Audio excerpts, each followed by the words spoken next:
सभी को नमस्कार। राजस्थान बोर्ड परीक्षा 2020 के संदर्भ में कक्षा 10 सामाजिक विज्ञान का जो हम विषय लेकर चल रहे थे केंद्र सरकार, तो उसको आज हम कंटिन्यू करेंगे और आज हम पढ़ेंगे संसद के कार्य और शक्तियाँ।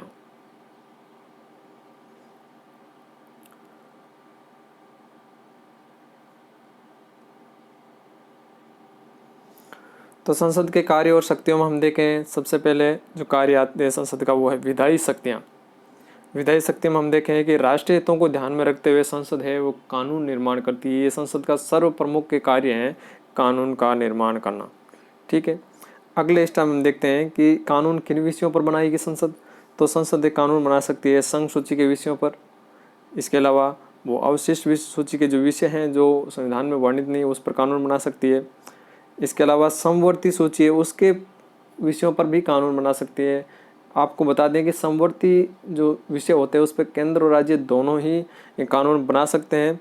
परंतु यदि हम देखें कि समवर्ती सूची पर राज्य विधानमंडल भी एक कानून बनाने का अधिकार रखते हैं, परंतु अगर दोनों ही कानूनों में विरोधाभास की स्थिति पैदा हो जाए तो वहाँ पर संसद का कानून प्रभावी होगा, राज्य का कानून है वो लैप्स हो जाएगा। संविधान संशोधन की शक्ति देखें संसद की, तो संविधान संशोधन की शक्ति के अंतर्गत हम देखते हैं कि संविधान में संशोधन करने की जो शक्ति है वो और केवल संसद को ही है, राज्य विधानमंडल को संविधान संशोधन की शक्ति नहीं है। संविधान संशोधन का अगर हम प्रस्ताव की बात करें तो केवल ये प्रस्ताव है संसद में ही लाया जा सकता है। किसी भी राज्य विधानमंडल में ऐसा प्रस्ताव नहीं लाया जा सकता। संसद है वो संविधान में 3 तरह से संशोधन कर सकती है। वो 3 तरीके कौन कौन से हैं? पहला हम देखें कि उपस्थित और मतदान करने वालों के साधारण बहुमत से संशोधन कर सकती है। इसका मतलब क्या हुआ कि आधे से एक अधिक है। साधारण बहुमत का मतलब आधे जो सदस्य उनसे एक अधिक हो तो वो साधारण बहुमत कहलाता है। कि दूसरा जो तरीका है विशेष बहुमत, जो जिसको 2/3 माना जाता है कि उपस्थित और मतदान करने वालों का 2/3 यानी 66% जो है उसके समर्थन में हो तभी संशोधन होगा। तीसरा जो है वो सबसे कठिन है संशोधन का तरीका कि उपस्थित और मतदान करने वालों के 2/3 विशेष बहुमत के साथ साथ में आधे से अधिक राज्यों के अनुसमर्थन से। यानी संविधान में कई ऐसे भाग हैं, बहुत सारा अधिकांश भाग तो ऐसा है कि जिसमें साधारण बहुमत से संशोधन किया जा सकता है। कुछ भाग ऐसे हैं जहाँ पर 2/3 बहुमत का आवश्यकता होती है, विशेष बहुमत की आवश्यकता होती है। और संविधान में कुछ ऐसे भी हिस्से हैं जिनमें संशोधन करने से संघीय ढांचा है वो प्रभावित होता है। इसलिए वहाँ पर 2/3 विशेष बहुमत के साथ साथ में आधे से अधिक राज्यों का अनुसमर्थन भी आवश्यक है। तो ये हो गया संसद के संविधान संशोधन करने की शक्ति। तो हम बता दें आपको कि ये तो संविधान संशोधन करने की शक्तियाँ हैं वो तो 3 प्रकार हैं, परंतु अगर कहीं प्रश्न आ जाए कि अनुच्छेद 368 जहाँ पर संविधान संशोधन की शक्तियों का प्रावधान किया गया है, संसद को ये शक्तियाँ दी गई है। संविधान में अगर कहीं वर्णन है कि संविधान के किस अनुच्छेद में संशोधन का प्रावधान लिखा है तो अनुच्छेद 368, वहाँ पर केवल 2 ही विधियों का उल्लेख है। और वो 2 विधियाँ कौन कौन सी हैं? वो है नीचे वाले 2, विशेष बहुमत से संशोधन और विशेष बहुमत प्लस आधे से अधिक राज्यों का अनुसमर्थन। तो ये अनुच्छेद 368 के अनुसार तो 2 ही हैं, परंतु संविधान में संशोधन तो होता ही है। तो सामान्य जो साधारण संशोधन है उसको है अनुच्छेद 368 के तहत संविधान संशोधन नहीं माना गया है। आगे हम देखते हैं संसद का अगला कार्य।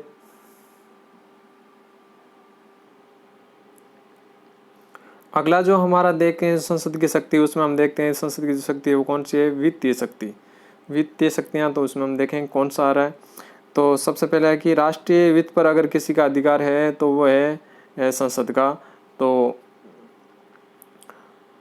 संसद है द्वारा पारित बजट पारित होने के उपरांत ही केंद्र सरकार है वो आय व्यय संबंधी है वो क्या कर सकती हैं? खर्च कर सकती हैं। संसद द्वारा विधेयक पारित होने के उपरांत ही किसी प्रकार का कर लगाया जा सकता है। इसके अलावा हम देखें प्रशासनिक शक्तियाँ देखें संसद की, तो संसद प्रशासनिक शक्तियों के तहत है संघीय कार्यपालिका यानी लोकसभा के जो संघीय कार्यपालिका यानी केंद्र सरकार होती है वो किसके प्रति उत्तरदायी होती हैं? वो उत्तरदायी होती हैं लोकसभा के प्रति उत्तरदायी होती हैं। आगे देखते हैं कि संघीय जो मंत्रिमंडल है तब तक बनी रहती है जब तक कि लोकसभा में उसका विश्वास प्राप्त है। यदि लोकसभा में उसका विश्वास प्राप्त नहीं है तो उसको इस्तीफा देना पड़ता है। संसद अनेक तरीकों से है और संघीय कार्यपालिका पर नियंत्रण रख सकती है। जैसे हम देखेंगे प्रश्नकाल में है, लिखित और मौखिक प्रश्न पूछ कर संसद है वो संघीय कार्यपालिका पर नियंत्रण रख सकती है। इसके अलावा निंदा प्रस्ताव पारित कर भी है प्रस्ताव संसद जो संघीय कार्यपालिका पर नियंत्रण रख सकती है। और काम रोको प्रस्ताव के द्वारा और देख सकते हैं अविश्वास प्रस्ताव के द्वारा तो सरकार को हटाया भी जा सकता है। तो इस प्रकार है प्रशासनिक के तौर पर संसद है केंद्र सरकार पर या संघीय कार्यपालिका पर नियंत्रण का प्रशासन का कार्य करती है। निर्वाचन संबंधी शक्तियां देखें। निर्वाचन संबंधी शक्तियां हम देखें अनुच्छेद 54 के अनुसार संसद के दोनों सदनों के जो निर्वाचित सदस्य हैं वो क्या किसके निर्वाचन में भाग लेते हैं? राष्ट्रपति के निर्वाचन में भाग लेते हैं। इसी प्रकार है संसद के जो संविधान के अनुच्छेद 66 के अनुसार संसद के दोनों सदनों के जो निर्वाचित सदस्य हैं वो उपराष्ट्रपति के निर्वाचन में भाग लेते हैं। यहाँ पर ध्यान रखना है दोनों ही जो है सदस्य क्या होने चाहिए, दोनों में निर्वाचित सदस्य होने चाहिए। विविध शक्तियाँ में देखें विविध शक्तियों में हम देखें तो महाभियोग का प्रस्ताव पारित करना ये भी संसद के अंतर्गत आता है। वो राष्ट्रपति हो, उपराष्ट्रपति हो या बात करें कि सीएजी हैं या मुख्य न्यायाधीश हैं, चाहे उच्च न्यायालय के हो या सर्वोच्च न्यायालय को, तो उनके खिलाफ जो महाभियोग का प्रस्ताव है वो पारित करती है। तो किसके खिलाफ? संविधान का उल्लंघन करने पर वो राष्ट्रपति के विरुद्ध महाभियोग का प्रस्ताव लाया जाता है। असमता और दुराचार के आधार पर सुप्रीम कोर्ट और उच्च न्यायालयों के न्यायाधीशों के विरुद्ध है महाभियोग का प्रस्ताव लाया जाता है। और उपराष्ट्रपति के विरुद्ध भी है संविधान का उल्लंघन करने पर है महाभियोग लाया जा सकता है। आपातकाल की उद्घोषणा का अनुमोदन करना। आपातकाल की घोषणा का 1 माह के अंदर संसद के दोनों सदनों से अनुमोदन होना आवश्यक है। अगर राष्ट्रीय आपातकाल घोषित हुआ भारत में, पूरे संपूर्ण भारतवर्ष में या भारत के किसी कोने में, तो 1 माह के अंतर्गत संसद के दोनों सदनों से है विशेष बहुमत से है इसका अनुमोदन होना आवश्यक है। आपातकाल की अवधि 6 माह और बढ़ाने के लिए, क्योंकि आपातकाल की एक बार संसद से अनुमोदन हो जाता है तो वो 6 माह के लिए लागू होता है। फिर अगले 6 माह और बढ़ाने के लिए संसद का दोनों सदनों से पुनः अनुमोदन आवश्यक है। लोकसभा की शक्तियां और कार्य हम देखें तो लोकसभा की शक्तियां और कार्य में सबसे पहले देखें संसद में अब 2 पार्ट्स हो गए, लोकसभा और राज्यसभा। तो सबसे पहले देखते हैं लोकसभा विधायी शक्तियों में देखें तो लोकसभा को संघीय सूची, समवर्ती सूची, अवशेष सूचियां और कुछ परिस्थितियों में राज्य सूची पर विधेयक पारित करने का अधिकार है। तो जो अधिकार संसद के हैं वो लगभग वही लोकसभा के हैं, वही राज्यसभा के हैं, थोड़ा सा ही अंतर है, ज़्यादा कुछ अंतर नहीं है। हम देखेंगे यहाँ वित्तीय शक्तियाँ देखेंगे तो बजट है, लोकसभा को वित्त संबंधी अधिकार है, वो उसका एकाधिकार है। राज्यसभा का है वित्त संबंधी जो विधेयक पर जो अधिकार है वो कम है या कहते हैं न्यून है। अनुच्छेद 109 के अनुसार धन विधेयक केवल लोकसभा में ही प्रस्तुत किया जा सकता है, राज्यसभा में उसको नहीं प्रस्तुत किया जा सकता। लोकसभा है से धन विधेयक पारित होने के बाद राज्यसभा को 14 दिन के अंतर्गत रहे वो लोकसभा को उसे लौटाना होता है। धन विधेयक पर राज्यसभा द्वारा किए गए संशोधनों के सुझाव को लोकसभा स्वीकार कर भी सकती है और उसको अस्वीकार कर सकती है। ये लोकसभा की इच्छा पर निर्भर करता है।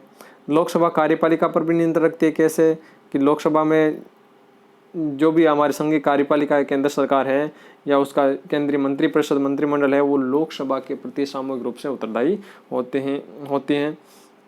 तो हम देखें मंत्रिमंडल है वो तब तक बनी रहती हैं जब तक कि उसका लोकसभा में विश्वास मत है, यानी लोकसभा के में बहुमत के आधार पर ही तो संघीय कार्यपालिका का निर्माण होता है। मंत्रिपरिषद, केंद्रीय मंत्रिपरिषद, संघीय मंत्रिपरिषद जिसको कहते हैं उसका निर्माण होता है। तो जब तक लोकसभा में बहुमत होगा तब तक है वो संघीय लोकसभा बनी रहेगी और इसे बहुमत के आधार पर ही कार्यपालिका पर नियंत्रण करने का प्रयास करती हैं।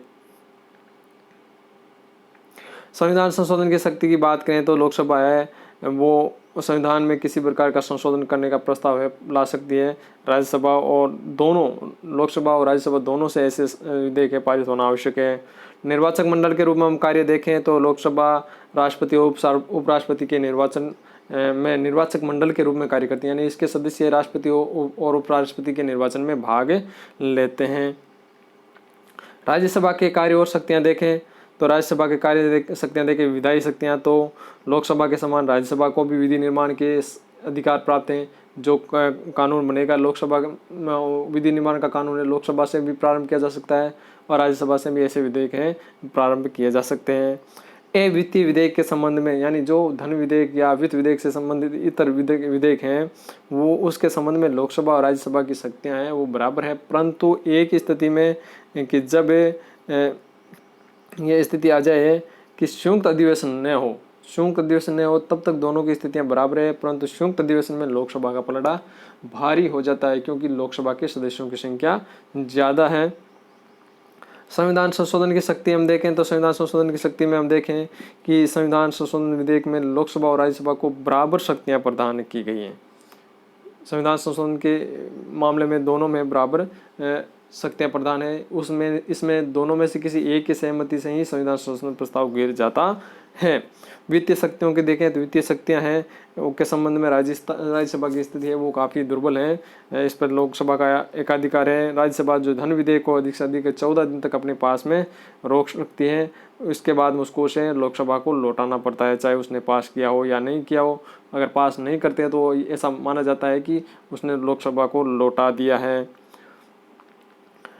कार्यपालिका पर नियंत्रण संबंधी शक्तियों की बात करें तो हम जानते हैं कि जो लोकसभा के सदस्य ही संघीय कार्यपालिका के मंत्री या मंत्रिपरिषद के सदस्य होते हैं, तो राज्यसभा डायरेक्ट तो उस पर कंट्रोल नहीं कर सकती, परंतु राज्यसभा के सदस्य उनसे प्रश्न पूछ कर, उनसे पूरक प्रश्न पूछ कर, उनकी आलोचना करके, उनके खिलाफ निंदा प्रस्ताव ला कर है वो उन पर आंशिक नियंत्रण का कार्य करती है। विविध शक्तियाँ हम देखें तो निर्वाचित सदस्यों द्वारा राष्ट्रपति के निर्वाचन में भाग लेना, इसके अलावा निर्वाचित सदस्यों द्वारा उपराष्ट्रपति के निर्वाचन में ये भाग लिया जाता है।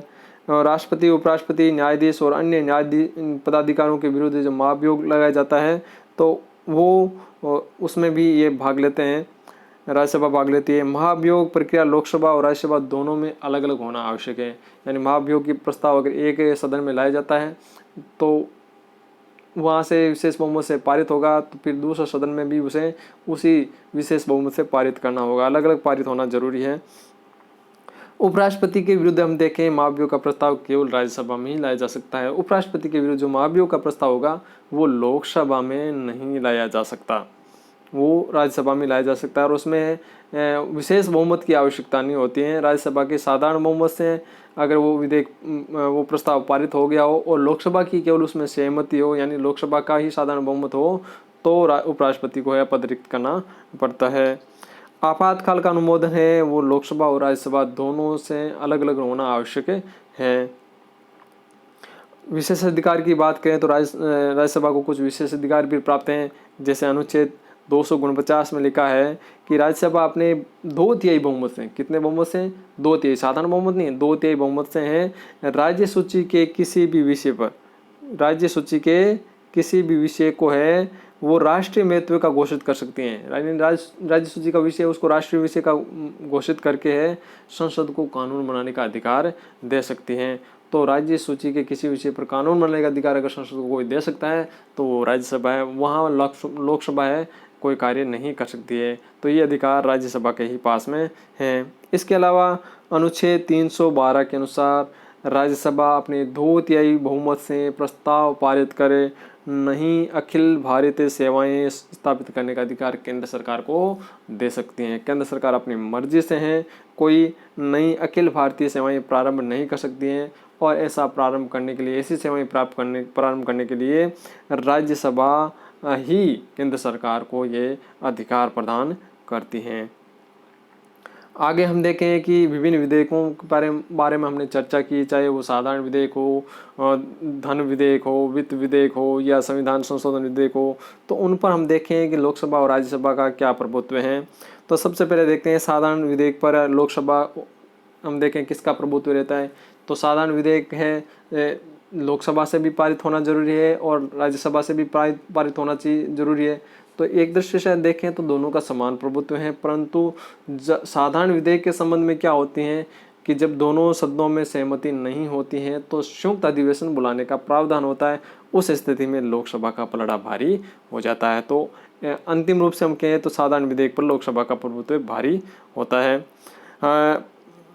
धन विधेयक पर बात करें तो धन विधेयक तो है वो लोकसभा में ही प्रस्तुत किया जा सकता है, इसलिए धन विधेयक पर भी लोकसभा का प्रभुत्व है।